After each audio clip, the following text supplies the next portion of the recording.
L'horloge du salon battait la mesure, aussi fort qu'un marteau de juge. « Excusez-vous, dit Léonard.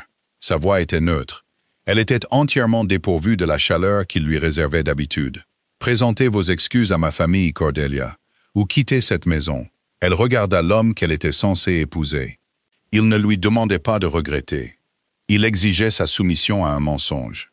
Elle posa sa tasse de thé. La porcelaine cliqueta contre la soucoupe. « Alors, je vais faire mes malles. » Le salon de Harland House était d'une opulence suffocante. De lourds rideaux de velours masquaient le gris de l'après-midi londonien.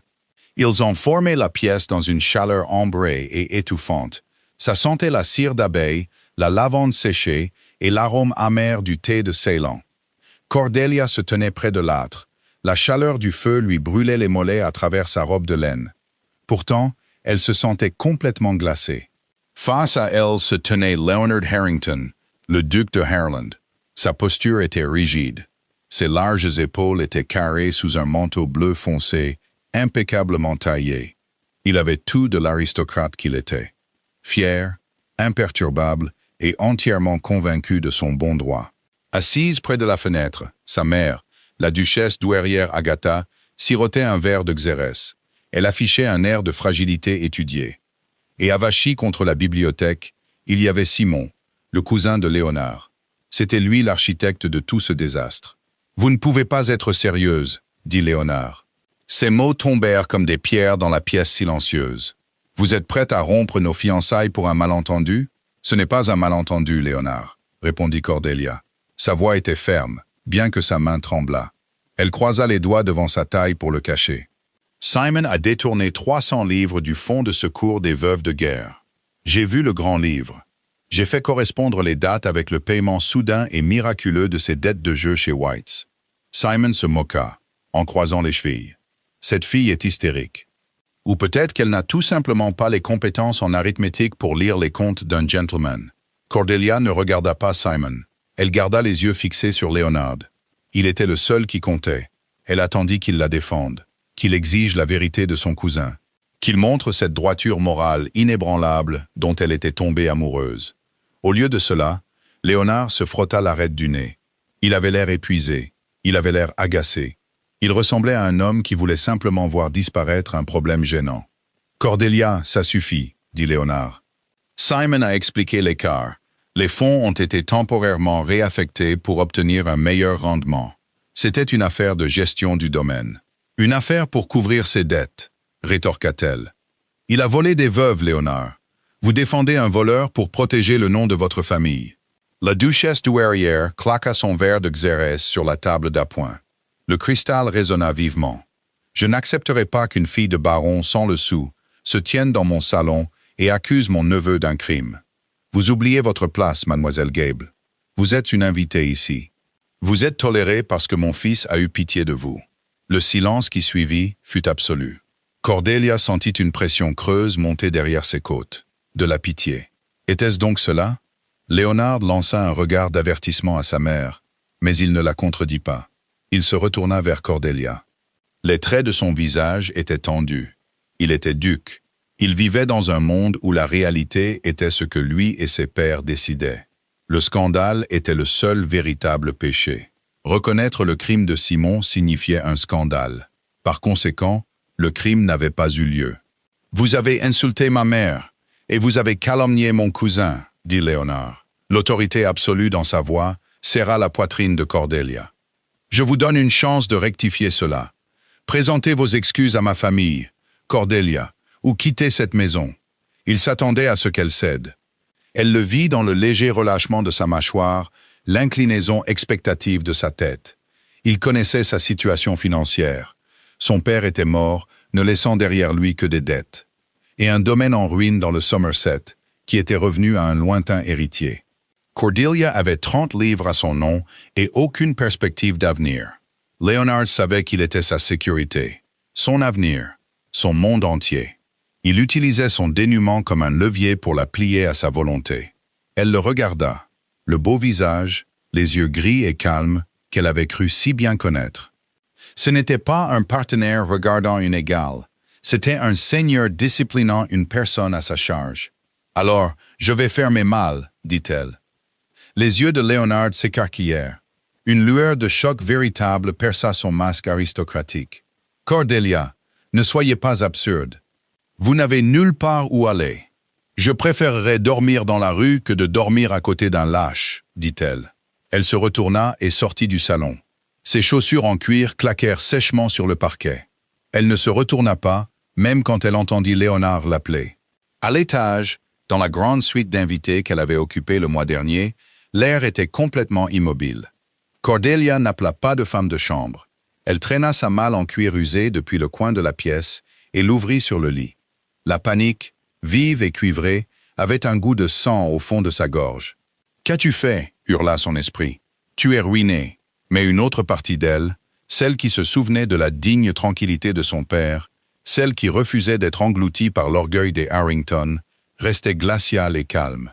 Elle n'emballa que ce qu'elle avait apporté avec elle. Les robes de jour sobres en line mérinos, le secrétaire de sa mère, une paire de bottes de marche robustes. Elle laissa les robes du soir en soie que Léonard avait commandées pour elle, drapées sur la chaise longue. Elle laissa le collier de perles qu'il lui avait offert sur la coiffeuse, le fermoir ouvert. Cela prit 20 minutes. Alors qu'elle descendait la malle par le grand escalier, elle vit Léonard debout dans le hall. Il avait l'air furieux maintenant. Le choc initial s'était transformé en orgueil offensé. « Si vous franchissez cette porte, Cordelia, vous ne reviendrez pas, dit-il. » Sa voix résonna sur les murs de marbre. « Je ne vous poursuivrai pas. » Cordelia serra la poignée en cuir de sa malle. Ses paumes étaient moites. « Je sais. » Le laquais, l'air absolument terrifié, ouvrit la lourde porte d'entrée en chêne. L'air humide et chargé de suie de Londres s'engouffra, la glaçant instantanément. Cordelia sortit sur le portique. Elle héla elle-même un fiacre qui passait. Elle hissa sa malle avec l'aide réticente du cocher, et elle donna l'adresse d'une pension bon marché à Bloomsbury. Alors que le fiacre cahotait sur les pavés, Cordelia ne regarda pas par la fenêtre. Elle fixait la tapisserie mitée devant elle. Elle respirait l'odeur de tabac froid et de cheval mouillé. Et finalement, elle laissa ses mains trembler. La pension de Bloomsbury sentait le chou bouilli, la laine humide et le désespoir. Cordelia était assise au bord d'un matelas étroit et affaissé. La chambre n'était pas plus grande que le dressing de Léonard. Une unique fenêtre laissait passer les courants d'air. Elle donnait sur un mur de briques taché de suie. Sur la table en bois abîmé, il y avait une tasse en étain de thé léger, et une demi-miche de pain qu'elle avait achetée à un vendeur de rue pour 1 sou. Cela faisait 4 jours qu'elle avait quitté Harland House. 4 jours à compter ses pièces, à ignorer la douleur lancinante dans son estomac, à élaborer un plan de survie dans une ville conçue pour écraser les femmes sans ressources. Elle serra son châle tricoté plus fort autour de ses épaules. Le froid de novembre s'était infiltré jusqu'au plâtre des murs. Il lui restait 15 livres. Le reste avait servi à payer 1 mois de loyer d'avance et à récupérer la montre de poche de son père chez un prêteur sur gage. C'était son seul fonds d'urgence. Elle avait essayé de trouver du travail. Elle avait visité les agences de gouvernantes. Elle s'était assise sur des bancs en bois dur, aux côtés de dizaines d'autres dames désespérées au visage pâle. Mais la nouvelle de ses fiançailles rompues s'était répandue. Le grand monde était un petit village incestueux. Et les ragots se propageaient plus vite que la peste. Le duc de Harland a rompu les fiançailles, j'ai entendu dire. On dit qu'il l'a surprise en train de voler. De la folie dans la famille, très instable. Aucune maison respectable n'engagerait une femme rejetée par un duc. Les directeurs d'agence lui avaient poliment mais fermement montré la porte. Cordelia prit une bouchée de pain. Il était rassis et avait un léger goût de cendre. Mais elle le mâcha méthodiquement, se forçant à l'avaler. Elle n'allait pas mourir de faim. Elle n'allait pas revenir en rampant. De l'autre côté de la ville, dans le salon de lecture feutré de White's Club, qui sentait le cuir, Leonard était assis dans un fauteuil à oreilles. Il tenait un verre de brandy intact à la main. Il était en colère. Une frustration constante et latente le rongeait de l'intérieur. Il s'était attendu à ce que Cordelia tienne un jour, peut-être 2, avant que la réalité de sa situation ne brise son orgueil. Il s'était attendu à une lettre tachée de larmes, livrée par un gamin des rues, implorant une rencontre. Il avait préparé mentalement un discours sévère mais indulgent. Il la reprendrait, bien sûr. Il l'aimait. Mais elle devait comprendre la hiérarchie de leur monde. Elle devait comprendre la loyauté. Mais 4 jours s'étaient écoulés et il n'y avait que le silence. « Tu as l'air d'un homme à son propre enterrement, Harland », traîna une voix. Leonard leva les yeux et vit Lord Henry, un ami de longue date, se laisser tomber dans le fauteuil d'en face. Henry fit signe à un serveur pour un verre. « Juste un mal de tête », dit Léonard en se frottant la tempe. « J'imagine. » Henry se pencha en avant, baissant la voix. « Le livre des paris est à 3 contre 1, que tu l'auras récupéré d'ici mardi. Bien que Lady Jersey raconte à qui veut l'entendre que Mademoiselle Gable a perdu la tête et a jeté une théière sur ta mère. » La mâchoire de Léonard se crispa. « Cordelia n'a rien fait de tel. Nous avons eu un désaccord. »« C'est une affaire privée. »« Privée » songea Henry, en acceptant un verre du serveur. « Bien sûr. Eh bien, quoi qu'elle ait fait, c'est vraiment dommage. Je l'ai toujours appréciée. C'était la seule femme dans ton salon qui lisait vraiment un livre au lieu de simplement les classer par couleur. » Leonard fixa son brandy. Il ressentit un pincement soudain et aigu, un sentiment d'absence. Son humour discret lui manquait. La façon dont elle plissait les yeux quand elle réfléchissait profondément lui manquait. La réalité terre-à-terre qu'elle apportait à sa vie lui manquait. Une vie habituellement entourée de sycophantes et de béni oui-oui. Mais ensuite, il se souvint d'elle, debout dans son salon, le traitant, lui, de lâche et son cousin de voleur.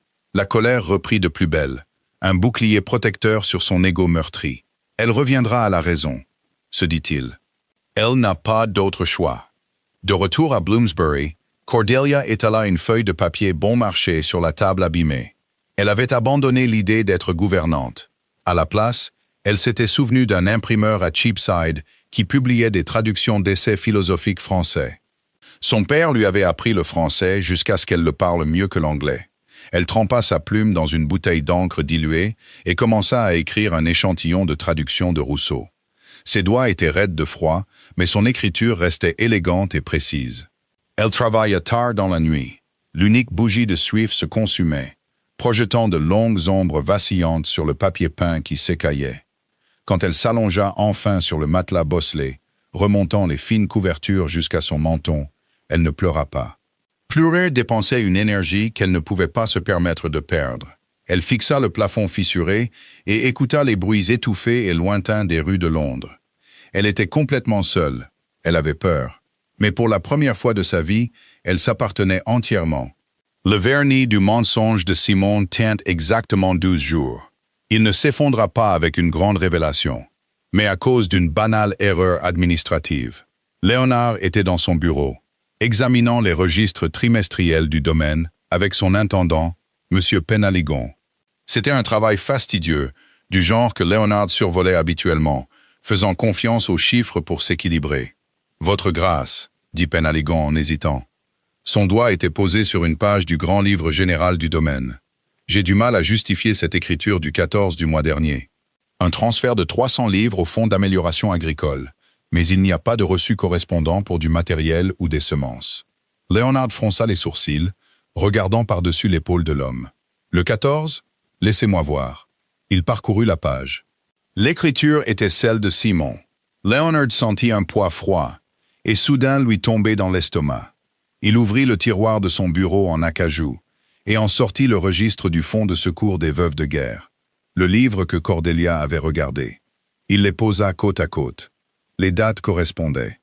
Les montants correspondaient. Un retrait de l'œuvre de charité, masqué en transfert interne, déposé dans le fonds général du domaine, puis immédiatement retiré à nouveau en espèces. Léonard fixa l'encre noire jusqu'à ce qu'elle devienne floue. Les chiffres étaient irréfutables. Il ne se souciait pas du nom des Harrington. Il ne se souciait pas du scandale. Ils étaient, tout simplement. Il a volé des veuves, Léonard. Vous défendez un voleur. La voix de Cordelia résonna dans sa mémoire, claire et ferme, couvrant le tic-tac de l'horloge. Léonard ferma les registres. Le bruit sec des lourdes couvertures en cuir fit sursauter Penaligon. « Laissez-moi, monsieur Penaligon, » dit Léonard. Sa voix était dangereusement calme. « Votre grâce.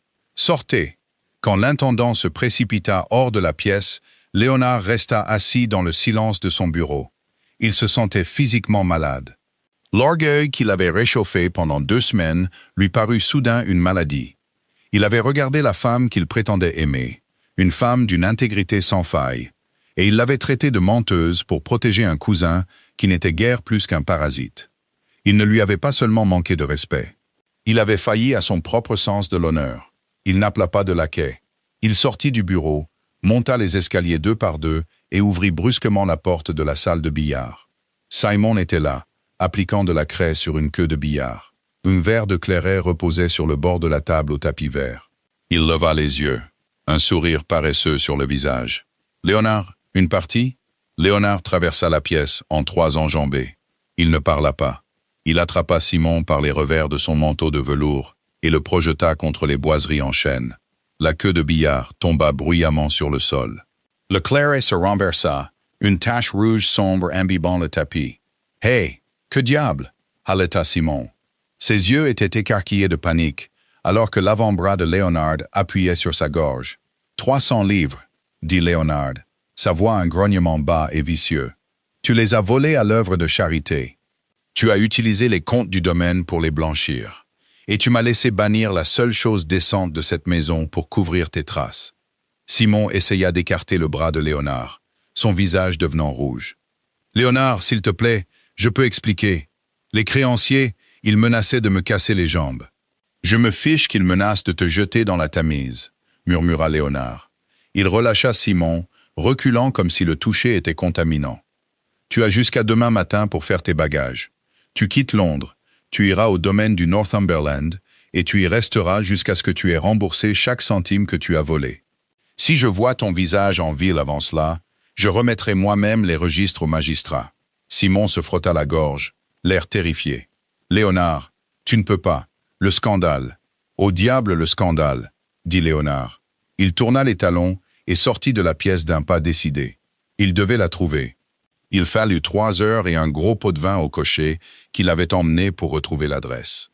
Quand l'élégante voiture noire de Léonard, arborant les armoiries ducales, entra dans la rue étroite et sale de Bloomsbury, on aurait dit un vaisseau spatial atterrissant dans un bidonville. Leonard descendit dans la boue glaciale. L'odeur de la rue le frappa. Légumes pourris, fumée de charbon, caniveau à ciel ouvert. Sa poitrine se serra. Elle a vécu ici à cause de moi. Il s'approcha de la pension délabrée. Avant qu'il ne puisse frapper à la porte d'entrée écaillée, il la vit. Cordelia marchait dans la rue, portant un lourd panier de charbon. Elle portait une simple robe de laine grise délavée et un châle tricoté. Son visage était pâle, son nez rouge à cause du froid, mais sa posture était toujours aussi droite. Elle parlait à un jeune garçon en haillons qui marchait à côté d'elle. Un petit sourire jouait sur ses lèvres. Elle avait l'air fatiguée. Elle avait l'air mince. Elle était magnifique. Léonard fit un pas en avant, son cœur battant contre ses côtes. Cordelia. Elle s'arrêta. Le sourire disparut. Elle le regarda, observant son manteau impeccable, ses bottes polies, la voiture étincelante derrière lui. Leonard s'attendait à de la colère. Il s'attendait à ce qu'elle l'insulte, qu'elle exige des excuses, qu'elle pleure. Il était prêt à tomber à genoux dans la boue et à implorer son pardon. Il était prêt à tout lui donner. Mais Cordelia n'avait pas l'air en colère.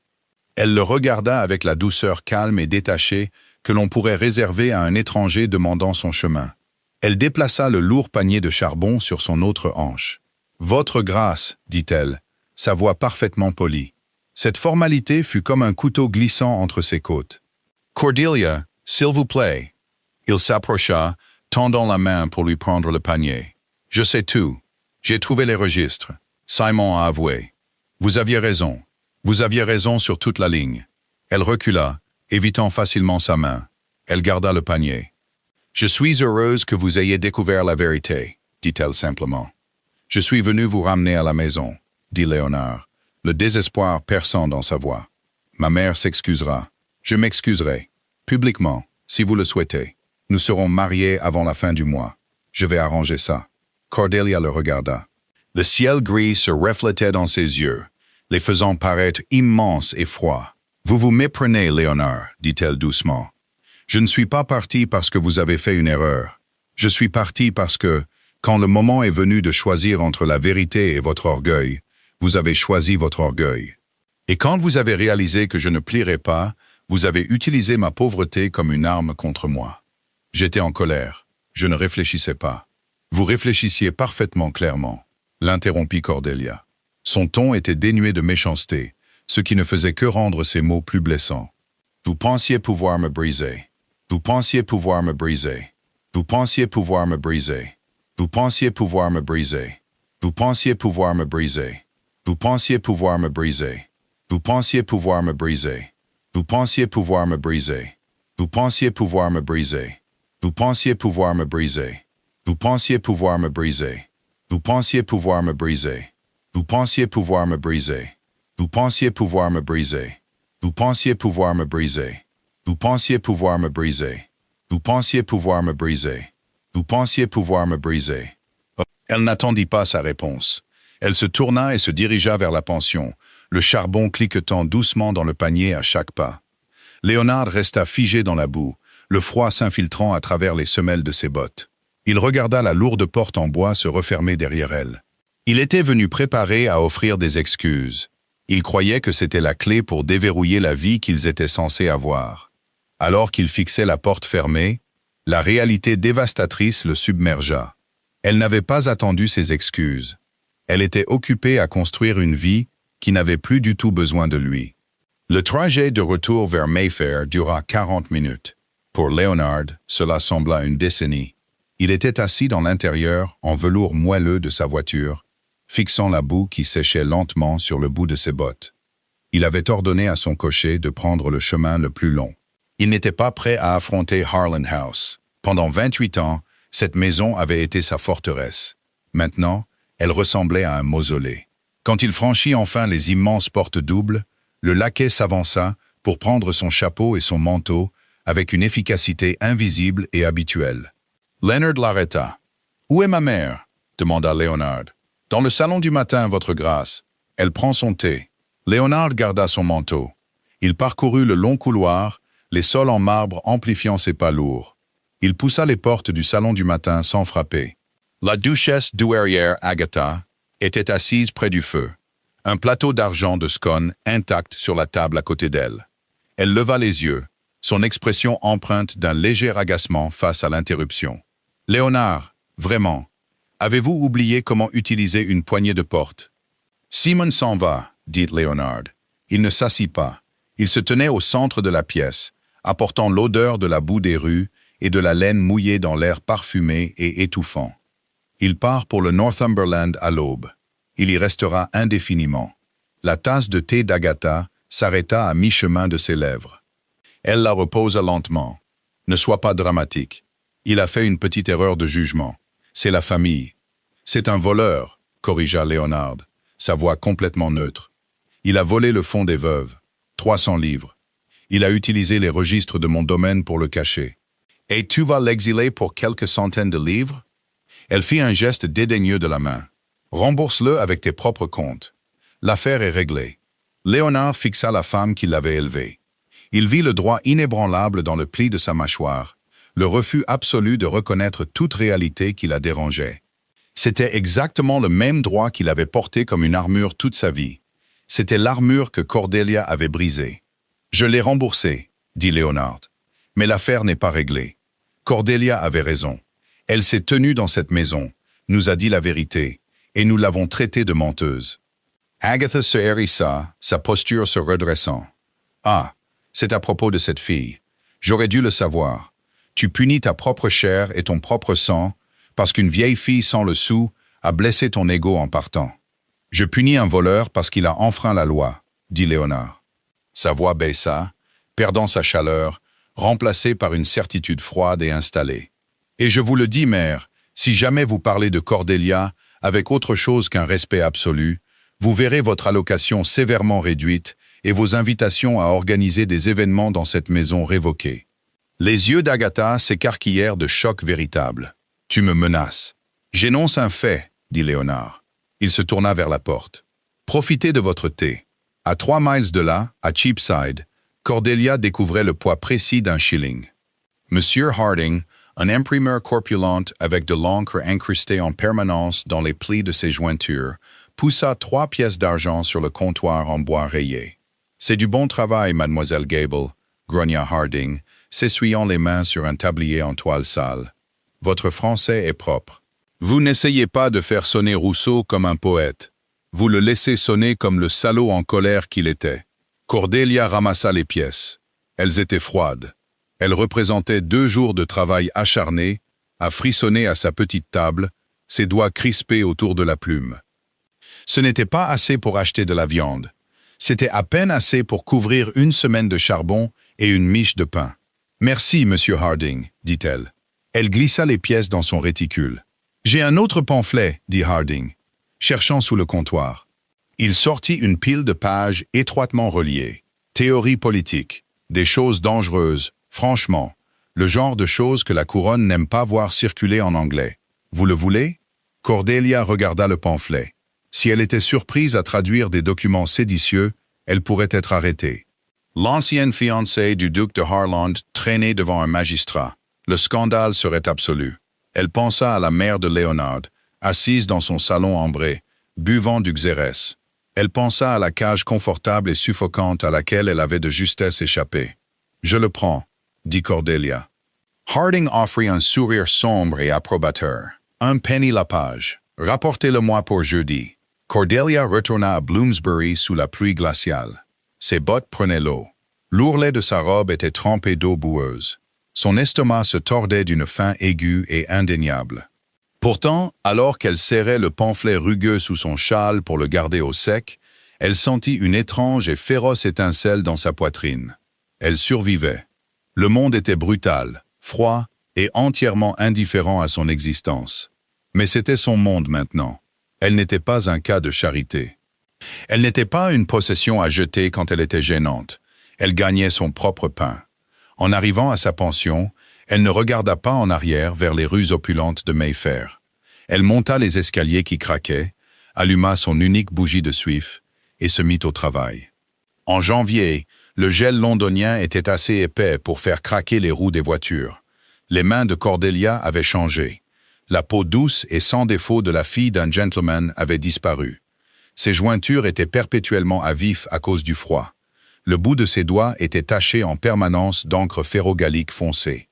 Elle possédait 2 robes, une qu'elle portait, une qu'elle lavait, et suspendait près de la petite grille de sa chambre pour la faire sécher.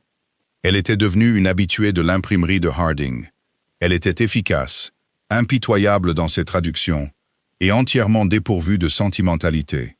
Harding avait commencé à lui donner des textes plus volumineux, des documents juridiques de marchands français, des traités philosophiques, et même parfois des œuvres de littérature française scandaleuses qu'il reliait avec des couvertures brunes unies et vendait à un prix élevé. Elle gagnait assez pour manger tous les jours. Elle avait acheté une nouvelle paire de bottes en cuir robuste. C'était une vie maigre et difficile, mais elle possédait une pureté mathématique. L'effort égalait le résultat. Le travail égalait la survie. Il n'y avait pas de registre caché. Léonard, à l'inverse, se noyait dans les registres. Il avait renvoyé son intendant, Penhaligon, après avoir découvert que l'homme était au courant des détournements de Simon et avait fermé les yeux. Léonard avait pris lui-même la gestion du domaine. Il passait ses journées dans son bureau, enfoui sous les rendements des cultures, les réparations des locataires et les allocations de charité. Il avait cessé de fréquenter la société. Les invitations s'empilaient sur un plateau d'argent dans le hall, prenant la poussière. Le grand monde était une machine alimentée par les ragots, et le retrait soudain de Léonard avait alimenté d'infinies spéculations. « Il a le cœur brisé », disaient certains. « Il est devenu fou », chuchotaient d'autres. La vérité était bien plus banale. Léonard était simplement dégoûté. Chaque fois qu'il entrait chez White's et voyait des hommes parier des centaines de livres sur la goutte de pluie qui atteindrait la première le bas d'une vitre, il se sentait mal. Il voyait les mêmes hommes qui avaient joyeusement bu avec Simon, des hommes qui savaient exactement quel genre de dégénéré était son cousin, mais qui l'accueillaient parce qu'il avait le bon nom de famille. C'était un écosystème de pourriture protégée. Le seul réconfort de Leonard était un terrible et désespéré secret. Il savait exactement où se trouvait Cordelia. Il avait engagé un discret agent de Bow Street, non pas pour la déranger, mais simplement pour s'assurer de sa sécurité. Il savait qu'elle achetait son charbon à un garçon nommé Thomas le mardi. Il savait qu'elle se rendait à l'imprimerie de Harding. Il savait qu'elle portait un châle gris délavé. Il lui fallait toute sa volonté pour ne pas intervenir. Il savait que se présenter avec une voiture pleine de nourriture et de vêtements chauds serait l'insulte suprême. Cela prouverait qu'il la considérait toujours comme un problème à résoudre avec sa richesse. Mais alors que le grand froid de fin janvier s'installait, la retenue de Léonard se brisa. Il alla voir son avocat, un homme sec et sans humour nommé M. Abernathy. « J'ai besoin que vous rédigiez un contrat, » dit Léonard, arpentant le bureau d'Abernathy à Chancery Lane. « Pour un travail de traduction, une série de textes juridiques français, très complexes. Je veux que vous proposiez le travail à une mademoiselle Cordelia Gable. Utilisez un pseudonyme. Dites-lui que le client est un riche marchand de York. Offrez-lui 50 livres pour l'achèvement du travail. » Abernathy ajusta ses lunettes. « 50 livres, votre grâce, pour une traduction? Le tarif du marché est peut-être un dixième de cela. »« Je suis conscient du tarif du marché, » rétorqua Léonard. « Faites-le, et assurez-vous que l'argent soit payé en avance. Dites-lui que c'est la pratique courante. » 2 jours plus tard, Cordelia était assise en face de M. Abernathy, dans son bureau sombre et poussiéreux. Elle portait sa meilleure robe, la laine grise méticuleusement brossée, sa posture impeccable. Elle écouta en silence Abernathy parler d'une voix monocorde du riche marchand de York, de l'urgence des documents juridiques et de l'avance inhabituellement généreuse. Il poussa une lourde bourse en cuir sur le bureau. Elle cliqueta lourdement. 50 livres en souverain d'or. C'était assez pour louer un appartement décent, acheter de la viande fraîche, acquérir un nouveau manteau d'hiver et vivre confortablement pendant 1 an. Cordelia regarda la bourse. Puis elle regarda le contrat qu'Abernathy avait glissé sur le bureau pour sa signature. Elle lut les petits caractères. Elle reconnut le vélin épais et de couleur crème. C'était exactement le même papier épais utilisé par le domaine de Harland pour les baux de ses locataires. Elle reconnut la phraséologie juridique, une manière archaïque spécifique de détailler la confidentialité qu'elle avait vu Léonard examiner une 12aine de fois pendant leur fiançailles. Cordelia sentit une lente et sombre bouffée de colère lui monter au cou. Ce n'était pas de la méchanceté, elle le savait. C'était pire que la méchanceté, c'était de la pitié. C'était Léonard, assis dans son bureau doublé de velours, décidant qu'il ne pouvait supporter l'idée de sa souffrance et utilisant sa richesse inépuisable pour orchestrer secrètement son salut. Il essayait toujours de la gérer. Il essayait toujours d'être le seigneur subvenant aux besoins de sa dépendante. Cordelia se leva. Elle ne toucha pas l'or. « Monsieur Abernathy, » dit-elle. Sa voix était de glace. « Oui, mademoiselle Gable. Avez-vous une question concernant les termes? J'ai un message pour votre client à York, » dit-elle. Elle prit le contrat de couleur crème et le déchira précisément en 2, puis en 4. Elle laissa les morceaux tomber sur la bourse en cuir. « Dites au duc de Harland que mon intégrité n'était pas à vendre quand je vivais dans sa maison, et que mon orgueil n'est pas à vendre maintenant. Dites-lui que s'il souhaite apaiser sa culpabilité, il devrait donner ses 50 livres au fonds des veuves que sa famille a si nonchalamment pillées. » La bouche d'Abernathy s'ouvrit, mais aucun son n'en sortit. Cordelia se tourna et sortit du bureau, retournant dans le grésil glacial. Elle venait de rejeter 1 année de confort. Son estomac gargouilla férocement pendant qu'elle marchait, et ses bottes laissaient entrer l'eau glacée. Elle s'arrêta à l'ombre d'une ruelle, s'appuya contre le mur de briques humides et pressa les talons de ses mains contre ses yeux. Elle s'accorda exactement une expiration rauque et tremblante. Puis elle baissa les mains, redressa les épaules et retourna à l'imprimerie. Elle avait du travail à faire. Léonard était assis dans son bureau, fixant les morceaux de vélin déchirés sur son bureau. Abernathy les avait livrés 1 heure plus tôt, le visage pâle d'embarras, répétant le message de Cordelia mot pour mot. Dites-lui que s'il souhaite apaiser sa culpabilité, il devrait donner ses 50 livres au fond des veuves. Léonard toucha le bord déchiqueté du papier. Il ne se sentait pas en colère. Il se sentait entièrement, complètement mis à nu. Il avait pensé être noble. Il avait pensé la protéger. Mais le rejet brutal de Cordelia avait dépouillé son auto-illusion. Il n'essayait pas de l'aider. Il essayait d'atténuer son propre malaise de la savoir dans le froid. Il essayait d'acheter sa sortie de la culpabilité de l'avoir poussée dans la boue. Elle n'avait pas besoin de son argent. Elle avait besoin de la seule chose qu'il avait catégoriquement refusé de lui donner quand cela comptait. Le respect. Léonard se leva. Il se dirigea vers le coffre-fort caché derrière un panneau d'acajou dans le mur. Il l'ouvrit, récupéra une épaisse liasse de billets de banque et les fourra dans la poche de son manteau. Il ne commanda pas la voiture. Il marcha. Il marcha de Mayfair à la Bourse Royale. Les rues étaient encombrées de charrettes, de marchands et de suies. Il ignora les regards des piétons, surpris de voir un duc marcher seul, sans parapluie, sous une bruine mordante. Il trouva le bureau du Fonds de secours des veuves de guerre. C'était une pièce exiguë et sale, gérée par un employé à l'air fatigué.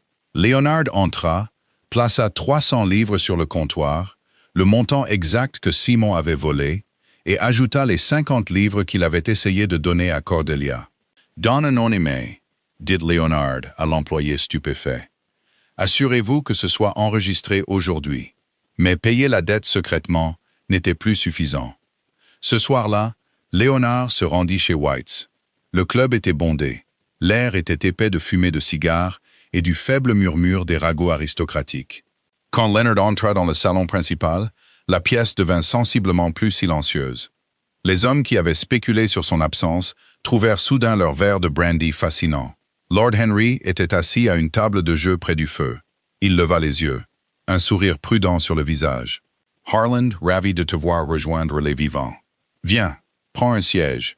Nous discutions justement de la tentative désastreuse de Lord Carlisle d'assortir ses hongres baies. » Leonard ne s'assit pas. Il se tint près de la table, forçant les autres hommes à lever les yeux vers lui. « J'ai été absent, » dit Léonard. Il n'éleva pas la voix, mais son timbre naturellement autoritaire porta à travers la pièce silencieuse. « J'ai réglé des affaires de domaine, en particulier une affaire de vol. » Le silence dans la pièce s'approfondit. Une épingle qui tombe aurait sonné comme un coup de feu. « Il a plusieurs mois, mon cousin, Simon, a détourné 300 livres du Fonds de secours des veuves. » Continua Léonard, regardant directement Lord Henry, mais s'adressant à toute la pièce. Il a utilisé mes registres pour le cacher. Mademoiselle Cordelia Gable a découvert cette anomalie. Elle l'a portée à mon attention. Léonard prit une lente inspiration. La fumée de cigare lui brûlait le fond de la gorge. J'ai choisi de protéger la réputation de ma famille plutôt que de reconnaître la vérité. J'ai traité Mademoiselle Gable de menteuse et j'ai exigé qu'elle s'excuse. Elle a refusé et elle a quitté ma maison. Elle est partie parce qu'elle possède un courage moral qui me manquait totalement. Quelqu'un au fond de la pièce se racla la gorge nerveusement. Lord Henry fixa Léonard, la bouche légèrement ouverte, complètement consterné par la violation de l'étiquette sociale. Les aristocrates ne lavaient pas leur linge sale en public. Ils n'avouaient certainement pas leur lâcheté au milieu de White's. « Je déclare ceci maintenant, » dit Léonard, sa voix dure comme le fer, « parce que j'ai entendu les rumeurs circuler sur le caractère de Mademoiselle Gable. Si un homme dans cette pièce, ou une femme dans vos foyers, prononce un seul mot désobligeant à propos de Cordelia Gable, vous me répondrez. La faute était entièrement mienne. Le déshonneur est entièrement mien. » Il regarda autour de la pièce, rencontrant les regards choqués et mal à l'aise de ses pairs. Il venait de faire exploser sa propre réputation inattaquable. Il n'était plus le parfait duc de Harland. Il était un homme qui avait couvert un voleur et intimidé une femme sans ressources. Léonard se tourna et sortit du club. Quand il sentit l'air froid de la nuit de St. James's Street, il ne se sentit pas ruiné. Pour la première fois en 3 mois, il sentit qu'il pouvait respirer. Il fallut 2 jours pour que les ragots franchissent la frontière invisible entre le West End et Cheapside.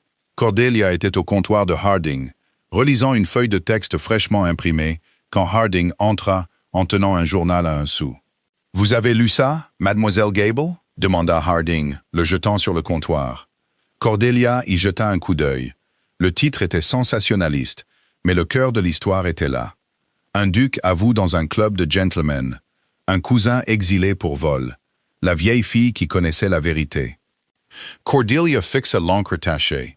Elle lut le compte-rendu du discours de Léonard chez White's. Il s'était publiquement qualifié de lâche. Il avait lavé son nom explicitement et agressivement devant les plus grands colporteurs de ragots d'Angleterre. Elle toucha le papier. Ses doigts rugueux et tachés d'encre s'attardèrent sur le nom imprimé de Léonard. « Il s'est ruiné », nota Harding, l'observant attentivement. « Ou presque. Il ne pardonne pas ce genre d'honnêteté, ces seigneurs. Ça leur donne une mauvaise image. » « Non, » dit doucement Cordelia. « Il ne pardonne pas. » Elle sentit une étrange oppression dans sa poitrine.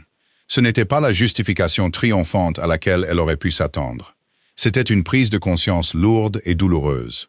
Léonard avait finalement fait ce qu'elle lui avait demandé ce jour-là dans le salon. Il avait choisi la vérité, plutôt que son orgueil. Il lui avait juste fallu la perdre pour le faire. L'après-midi suivant, Cordelia marchait le long de Fleet Street, une lourde sacoche de traduction terminée en bandoulière. Le grésil s'était transformé en une pluie glaciale et continue, transformant les pavés en un miroir glissant et traître. Elle se réfugia sous l'auvent d'un café pour échapper à une voiture qui passait et qui projetait une vague d'eau sale vers le trottoir. Alors qu'elle se tenait là, secouant l'eau de son châle de laine, elle leva les yeux. Debout sous le même auvent, tenant une mallette en cuir trempé, se trouvait Léonard. Il ne portait pas ses habits ducaux. Il portait un simple pardessus de laine sombre, humide aux épaules. Il paraissait plus âgé. La douceur arrogante de son visage avait été remplacée par un épuisement calme et posé. Il la vit. Il se figea. Le bruit rugissant de Fleet Street sembla s'estomper, ne laissant que le son de la pluie tambourinant contre la toile de l'auvent au-dessus d'eux. Cordelia ne s'enfuit pas. Elle ne le foudroya pas du regard. Elle resta sur ses positions, serrant sa sacoche. Léonard ne s'avança pas. Il garda ses distances, s'appuyant légèrement contre le mur de briques. Il regarda ses mains rugueuses, ses bottes pratiques, la légère tache d'encre sur sa mâchoire. « Je ne vous ai pas suivi, » dit Léonard. Sa voix était rauque. « Je rencontrais un éditeur au sujet d'un litige foncier, je le jure. »« Je vous crois, » dit Cordelia. Ils restèrent en silence un long moment, un cheval hennit dans la rue. « J'ai lu les journaux, » dit-elle doucement. Léonard baissa les yeux sur les pavés mouillés. C'était la vérité. Elle aurait dû être dite il y a des mois. Il releva les yeux vers elle, ses yeux gris dépouillés de toute prétention. « Je ne demande pas votre pardon, Cordelia. Je ne le mérite pas. Je voulais juste que vous sachiez que vous aviez raison. Sur toute la ligne. » Il ne lui demanda pas de revenir.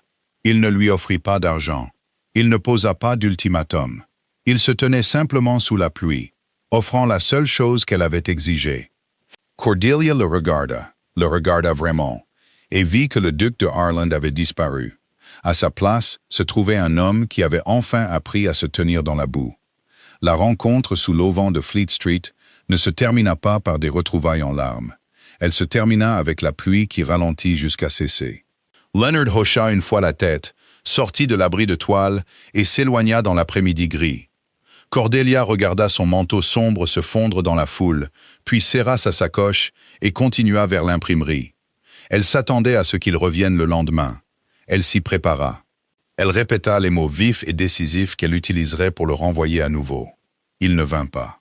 Une semaine passa, puis un mois.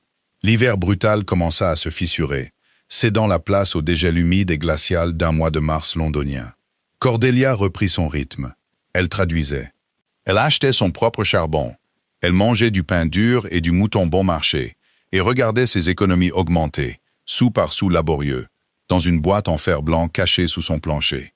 Puis, un mardi après-midi, elle entra dans la boutique de Harding pour livrer une pile de pages terminées. Leonard se tenait au comptoir. Il ne la cherchait pas. Il avait un registre ouvert, pointant une colonne de chiffres, pendant que Harding fronçait les sourcils. Leonard portait une simple redingote marron. Il y avait une tache d'encre noire sur sa manchette gauche. Cordelia s'arrêta dans l'embrasure de la porte. La cloche au-dessus de sa tête tinta bruyamment. Léonard se tourna. Il la vit. Et pendant une fraction de seconde, sa posture se raidit. Puis, la tension s'échappa de lui. Il ne s'approcha pas d'elle. Il ne lui offrit pas de salutation théâtrale. Il recula simplement du comptoir pour lui faire de la place. « Mademoiselle Gable », dit-il. La salutation était parfaitement neutre. « Votre grâce », répondit-elle, s'approchant du comptoir et faisant glisser sa sacoche sur le bois rayé. Harding grogna, tirant la sacoche vers lui. Bon timing. Sa grâce ici était justement en train de me signaler une faille dans la structure de facturation de mon fournisseur de papier. Il semble que je paye une prime de 5% sur le vélin français depuis 3 ans. Cordelia regarda Léonard. « Vous examinez les comptes de M. Harding ?»« Harding imprime une série de rapports agricoles pour mes domaines, » dit Léonard. Il garda les mains dans ses poches. Il se faisait délibérément plus petit, non menaçant. J'ai remarqué l'erreur de marge quand il m'a remis la facture. C'est une astuce courante utilisée par les grossistes de Southwark. Cordelia digéra l'information. Le duc de Harland, un homme qui 3 mois plus tôt ne connaissait pas le prix d'une miche de pain, discutait des marges de gros sur le papier dans une imprimerie de Cheapside. « J'ai les traductions de Rousseau, Monsieur Harding, » dit Cordelia, reportant son attention sur l'imprimeur. Harding sortit les pages, les feuilletant avec des pouces tachés d'encre. « Excellent. J'ai un acheteur à Édimbourg qui en demande 50 exemplaires. Le duc ici a acheté un de vos pamphlets précédents, celui sur la théorie politique. » La tête de Cordelia se tourna brusquement vers Léonard. Il soutint son regard fermement. « C'était un texte difficile, » dit Léonard. « Le français original est notoirement dense. Votre traduction a rendu l'argument concernant le contrat social remarquablement clair. Vous n'avez pas adouci son mépris pour la richesse héritée. » « J'ai traduit ce qui est sur la page, » dit doucement Cordelia. « Si l'auteur méprise l'aristocratie, je m'assure que le lecteur anglais le ressente. » Un léger sourire autodérisoire toucha le coin de la bouche de Léonard. Je l'ai ressenti. Harding poussa une petite pile de shillings sur le comptoir vers Cordelia. Elle les balaya dans sa paume. Le métal était chaud des mains de Harding. Elle se tourna pour partir. Léonard ne la suivit pas jusqu'à la porte. Il ne lui offrit pas sa voiture. Il ne lui demanda pas où elle vivait. Il se retourna simplement vers le registre de Harding. « Le fournisseur s'appelle Cobb, » dit Léonard à l'imprimeur alors que Cordelia sortait dans la rue. « Dites-lui que s'il ne rembourse pas le trop-perçu des 6 derniers mois, vous irez voir ailleurs. » La porte se referma, coupant sa voix. Cordelia se tenait sur le trottoir. Son cœur battait à un rythme lourd et irrégulier contre ses côtes. Elle était farouchement sur ses gardes, complètement préparée à défendre son indépendance durement gagnée contre toute intrusion aristocratique. Mais Léonard n'avait pas fait intrusion. Il avait occupé le même espace qu'elle, reconnu son travail, et l'avait laissé partir. Selah se reproduisit 2 semaines plus tard. Elle lisait un manuscrit français à une petite table dans un café près de Saint-Paul. L'établissement était bruyant, sentant les grains torréfiés et la laine mouillée. Léonard entra. Il acheta un café, la vit dans le coin et s'approcha. « Puis-je m'asseoir » demanda-t-il. « Je ne parlerai pas si vous travaillez. » Elle regarda la chaise vide en face d'elle. Elle regarda son visage. L'arrogance aristocratique, qui avait autrefois défini ses traits, avait entièrement disparu, poncée par l'humiliation publique qu'il avait choisi d'endurer. « Vous pouvez vous asseoir, » dit-elle. Il s'assit. Il sortit un petit carnet en cuir usé de sa poche et commença à lire. Il tint parole. Pendant 1 heure, le seul son entre eux fut le bruit des pages qui tournaient et le cliquetis du café. Quand Cordelia ferma enfin son manuscrit et se frotta les yeux fatigués, Léonard leva les yeux. « Avez-vous assez chaud » demanda-t-il. La question n'était pas chargée de pitié. C'était une simple demande concernant le courant d'air venant de la fenêtre. « Oui, » dit-elle. « Bien. » Il ferma son carnet. « J'ai vendu les baies assorties. Les hongres que vous trouviez bien trop voyants pour un homme qui prétendait détester l'attention. » Cordelia laissa échapper un petit rire surpris. C'était la première fois qu'elle riait en sa présence depuis 6 mois. « Vous adoriez ces chevaux. »« J'adorais l'idée que les gens me regardent conduire ces chevaux, » corrigea Léonard. Il baissa les yeux sur sa tasse de café. « Vous aviez raison sur ce point aussi. J'ai passé toute ma vie à construire une façade de perfection intouchable. C'était épuisant, et ça m'a rendu cruel. » Il leva les yeux, rencontrant les siens. Le gris de ses yeux était clair et vif. « J'apprends à vivre sur le terrain, Cordelia, » dit-il doucement. « C'est sale, c'est difficile, mais c'est réel. » Il se leva, posa une pièce sur la table pour son café, inclina son chapeau et sortit. Cordelia resta assise dans la pièce chaude et bruyante, regardant la chaise vide. Elle toucha la couverture de son manuscrit.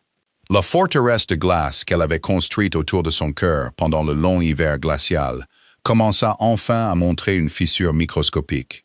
Le véritable test de la transformation de Léonard ne vint pas de sa propre retenue, mais du manque total de celle de sa mère. La duchesse douairière Agatha avait observé le suicide social de son fils avec une horreur croissante. Elle l'avait vu vider les salons de Harland House, renvoyer le personnel qui volait dans les comptes, et vendre les luxes extravagants qui définissaient leur statut. Elle avait supposé que c'était une fièvre, une folie temporaire provoquée par un ego meurtri. Quand la fièvre ne tomba pas en avril, elle décida de la guérir elle-même. Cordelia rentrait à sa pension de Bloomsbury au crépuscule. Les jours s'allongeaient, l'air sentait légèrement la boue de la Tamise et la brique humide. Alors qu'elle tournait dans sa rue étroite, une immense et brillante voiture noire bloquait la route. Les armoiries de Harland étaient blasonnées sur la porte en feuilles d'or. Les deux laquais assortis en livrée semblaient complètement absurdes debout dans le caniveau du bidonville. La porte de la voiture s'ouvrit. Agatha en sortit. Elle portait une robe de soie prune foncée et un lourd manteau de fourrure. Elle regarda la peinture écaillée de la pension, les chiens errants reniflant les détritus, et enfin Cordelia. Sa lèvre supérieure se retroussa dans un profond dégoût. « Vous avez l'air pâle, mademoiselle Gable, » dit Agatha, « et plus mince. La pauvreté ne vous va pas. » Cordelia s'arrêta à 10 pieds de distance. Elle ne fit pas la révérence. Elle ne tressaillit pas. Elle regarda simplement la femme qui l'avait autrefois terrifiée. Maintenant, debout dans ses bottes robustes avec des shillings qu'elle avait gagnés dans sa poche, Agatha ressemblait juste à une vieille femme portant trop de velours. « Duchesse » dit Cordelia d'un ton égal. « Êtes-vous perdue? L'opéra est à plusieurs miles à l'ouest. » Les yeux d'Agatha se plissèrent. Elle plongea la main dans son réticule en soie et en sortit une lourde enveloppe. Elle la tendit. « Il y a un chèque de banque ici. Pour 2000 livres, » dit Agatha. Sa voix était cassante, aussi tranchante que du verre brisé. « Il est tiré sur mes comptes personnels, pas ceux de Léonard. C'est assez d'argent pour que vous voyagiez en Amérique ou sur le continent, et que vous viviez confortablement pour le reste de votre vie. Une vie de gentleman. Vous n'aurez plus jamais à frotter la poussière de charbon de vos ongles. » Cordelia regarda l'enveloppe. 2000 livres. C'était une fortune. C'était une bouée de sauvetage conçue pour être une laisse. « Et la condition ?» demanda Cordelia. « Vous quittez Londres ce soir, » ordonna Agatha. « Vous ne parlez plus jamais à mon fils. Vous êtes un cancer pour sa réputation, Mademoiselle Gable. Il s'est humilié chez White's à cause de vous. Il démantèle son propre domaine parce qu'il est obsédé par ce ridicule martyr de la classe ouvrière que vous lui avez inoculé. Prenez l'argent et disparaissez. » Cordelia sentit un calme lent et tranquille s'installer en elle. 6 mois plus tôt, dans le salon, cette femme l'avait fait se sentir petite, sans valeur et entièrement dépendante. Maintenant, Cordelia voyait la transaction pour ce qu'elle était. Ce n'était pas du pouvoir, c'était une panique pure et désespérée. Cordelia ne prit pas l'enveloppe. Elle s'approcha, réduisant la distance entre elles. « Gardez votre argent, votre grâce, » dit doucement Cordelia. « Je n'en ai aucune utilité. » Le visage d'Agatha devint d'un rouge marbré et laid. « Ne jouez pas à la fière idiote avec moi. Vous vivez dans un bidonville. Vous n'avez rien. »« J'ai exactement ce que j'ai gagné, » répondit Cordelia. « Ce qui est plus que ce que quiconque dans votre famille peut dire. Léonard démantèle sa vie, parce qu'il a finalement réalisé qu'elle était construite sur des mensonges, du vol et l'exploitation de personnes que vous considérez comme inférieures à vous. S'il change, c'est de son fait, pas du mien. Espèce d'arrogante petite. » La voix coupa l'air humide du soir comme un fouet. Les deux femmes se tournèrent. Léonard descendait la rue pavée à grandes enjambées. Il était essoufflé, son pardessus déboutonné, ses bottes couvertes de boue. Il avait dû reconnaître la voiture de sa mère de loin et courir. Il ne regarda pas Cordelia. Il se dirigea directement vers sa mère. Il regarda l'enveloppe dans sa main. Le dégoût sur son visage était absolu. « Léonard, » dit Agatha, sa voix baissant d'une octave défensive. « Je m'occupe de ça.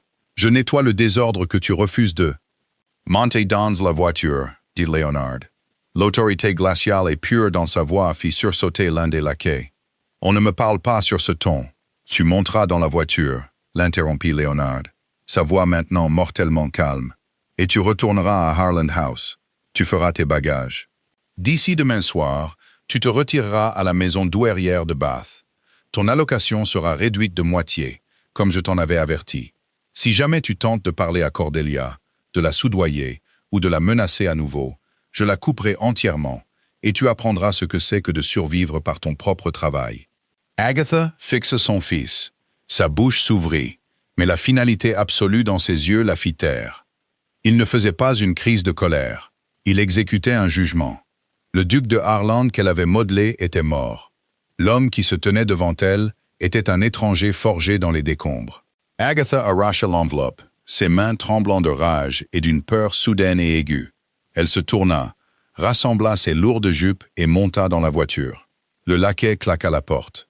Léonard se tourna vers le cocher. « Bath, ne vous arrêtez pas avant qu'elle ne soit hors de Londres. » La voiture s'éloigna en cahotant, les armoiries dorées disparaissant dans le smog et l'obscurité grandissante. Léonard resta dans la rue. Il ne se tourna pas immédiatement vers Cordelia. Il passa une main dans ses cheveux, prenant une longue inspiration tremblante, fixant la route vide. Quand il se tourna enfin pour lui faire face, il avait l'air complètement épuisé. « Je suis désolé, dit-il. » Sa voix était rauque. « Harding a envoyé un garçon me chercher. Il a vu sa voiture passer devant la boutique et se diriger par ici. Je suis venu aussi vite que j'ai pu. »« Vous n'aviez pas besoin de venir, » dit Cordelia. « Je n'allais pas prendre son argent, et je n'ai pas peur d'elle. »« Je sais que vous n'avez pas peur, » dit Léonard. Il la regarda, ses yeux traçant le pli têtu et magnifique de sa mâchoire. « Je ne suis pas venu vous sauver, Cordelia. Je suis venu l'arrêter. C'était mon désordre à nettoyer, pas le vôtre. » Il avait enfin compris la différence. Il ne jouait pas au chevalier blanc. Il assumait la responsabilité de la toxicité de son propre monde. Cordelia regarda la boue sur ses bottes. Elle regarda l'homme qui venait d'exiler sa propre mère pour protéger sa paix. « Vous êtes couvert de boue, Léonard, » dit-elle doucement. « Je m'y habitue, » répondit-il. Il lui offrit un petit sourire épuisé. Cordelia se surprit à le lui rendre. C'était le premier véritable pont construit entre eux dans l'obscurité. « J'ai des traductions à finir, » dit Cordelia. « J'ai des registres à équilibrer, » dit Léonard. Il inclina son chapeau. « Bonne nuit, mademoiselle Gable. »« Bonne nuit, Léonard. » Il s'éloigna.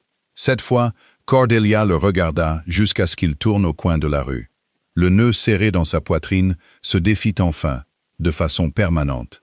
C'est à la fin du mois de mai que la dernière pièce de l'Ancien Monde fut démantelée. Cordelia se promenait le long du Victoria Embankment. Le soleil était chaud, se reflétant sur la Tamise en éclats brillants et aveuglants. L'air sentait le sel et l'aubépine en fleurs. Elle portait une nouvelle robe, pas en soie, mais en drap de haute qualité, d'un bleu marine profond et riche. Elle l'avait achetée elle-même. Elle avait quitté la pension de Bloomsbury et loué un appartement propre et modeste, de 2 pièces, dans un quartier marchand respectable. Elle ne survivait plus. Elle vivait. Elle le vit attendre près de la balustrade en pierre. Léonard portait un manteau gris magnifiquement taillé, mais les cravates excessives et tape à l'œil de son passé avaient disparu. Il avait l'air solide, ancré. Il regardait les péniches se déplacer lourdement sur la rivière. Au cours des 2 derniers mois, ils s'étaient souvent rencontrés, dans des cafés, à l'imprimerie, lors de promenades dans les parcs moins à la mode. Ils parlaient de philosophie, des réformes foncières qu'il imposait à ses avocats, des livres qu'elle traduisait. Ils se disputaient, ils débattaient. C'était sur un pied d'égalité totale. Il ne mentionna jamais le passé, et il ne poussa jamais pour un avenir. Il la laissait simplement exister. Quand Cordelia le rejoignit, elle s'appuya contre le mur de pierre à côté de lui. « Vous m'avez demandé de vous rencontrer ici, » dit Cordelia. Léonard se tourna vers elle. Le vent souleva ses cheveux sombres. « En effet, j'ai des nouvelles, et une question. Les nouvelles d'abord. J'ai loué Harland House, » dit Léonard. Cordelia cligna des yeux, véritablement choquée. « Vous avez loué le siège ducal ?»« À l'ambassadeur de France, pour 10 ans. » Léonard reporta son regard sur l'eau. « Je déteste cette maison. Je déteste tout ce qu'elle représente. Je ne peux pas la vendre à cause de la substitution, mais je n'ai pas à y vivre. Les fonds de la location iront directement à la réparation des fermes des locataires du Northumberland que ma famille a négligées pendant 3 générations. » Cordelia regarda son profil.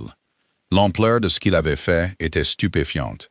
Il avait systématiquement dépouillé les monuments physiques de son arrogance. « Où vivrez-vous » demanda-t-elle. « J'ai acheté une maison à Kensington, » dit Léonard. « Ce n'est pas un palais, c'est un foyer. Il y a un grand jardin. Il y a une bibliothèque avec une excellente lumière.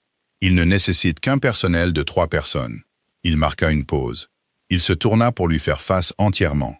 Elle est entièrement vide. Cordelia sentit une immobilité soudaine et profonde s'installer sur le monde. Les péniches sur la rivière semblaient s'arrêter. Le bruit de la ville s'estompa en un faible bourdonnement. Léonard plongea la main dans la poche de poitrine de son manteau. Il n'en sortit pas une bague. Il en sortit un morceau de papier épais et de couleur crème, plié. La dernière fois que j'ai sollicité ou rédigé un contrat pour vous, vous l'avez déchiré en morceaux, dit Léonard, sa voix parfaitement stable, bien qu'elle pût voir le léger tremblement de ses mains. J'espère que celui-ci connaîtra un meilleur sort. Il lui tendit le papier. Cordelia le prit. Elle le déplia. C'était un contrat de mariage. Mais il ne ressemblait en rien à un document rédigé par l'aristocratie. Il garantissait explicitement à Cordelia son propre revenu indépendant, financé par un compte privé que Léonard ne pouvait pas toucher. Il stipulait qu'elle conservait le droit de continuer son travail de traduction si elle le choisissait. Il supprimait les clauses archaïques d'obéissance et de soumission, les remplaçant par des termes de gestion conjointe du domaine. C'était une reconnaissance légale de son autonomie. C'était la preuve qu'il avait écouté chaque mot qu'elle avait dit au cours des 6 derniers mois. « Je ne vous demande pas de retourner à la vie que vous avez quittée, Cordelia, » dit Léonard, et ses yeux gris étaient fixés sur les siens, mis à nu, n'offrant rien d'autre que la vérité absolue. « J'ai détruit cette vie. Je vous demande si vous voulez en construire une nouvelle avec moi, selon vos termes, en tant que mon égal. » Cordelia regarda le contrat dans ses mains. Elle pensa à la chambre glaciale de Bloomsbury. Elle pensa à la chaleur étouffante du salon où il lui avait ordonné de s'excuser. Elle pensa à l'homme qui se tenait devant elle maintenant, un homme qui avait traversé le feu de la ruine publique juste pour prouver qu'il pouvait se tenir à ses côtés dans la boue. Elle n'avait pas besoin de l'argent. Elle n'avait pas besoin de son titre. Elle était entière et complète par elle-même, ce qui signifiait que pour la première fois, elle était entièrement libre de le choisir. Cordelia plia soigneusement le contrat et le glissa dans son réticule. Elle leva les yeux vers Léonard. L'anxiété dans ses yeux était aiguë, luttant contre un espoir désespéré et silencieux. « Kensington » songeait à Cordelia, sa voix douce, mais parfaitement claire. « J'ai entendu dire que la lumière à Kensington est excellente pour la lecture. » Léonard expira. C'était une longue inspiration tremblante, comme s'il l'avait retenue pendant 6 mois. Les traits gardés et épuisés de son visage se brisèrent, se transformant en un sourire si brillant et sincère qu'il lui coupa le souffle. Il ne l'attrapa pas. Il ne la serra pas dans une étreinte désespérée.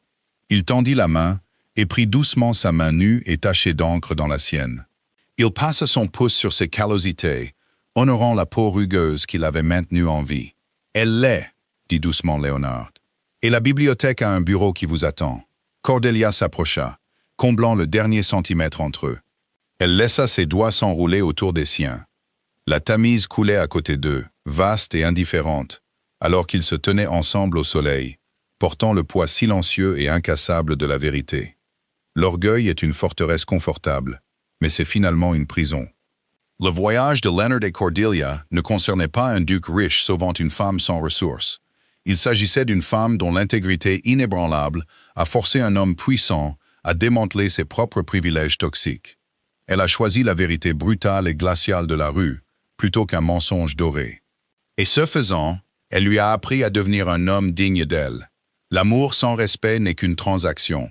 Si cette histoire d'orgueil, de défi et d'égalité durement gagnée vous a ému, s'il vous plaît, aimez la vidéo, partagez-la avec un ami et abonnez-vous pour plus de drames historiques.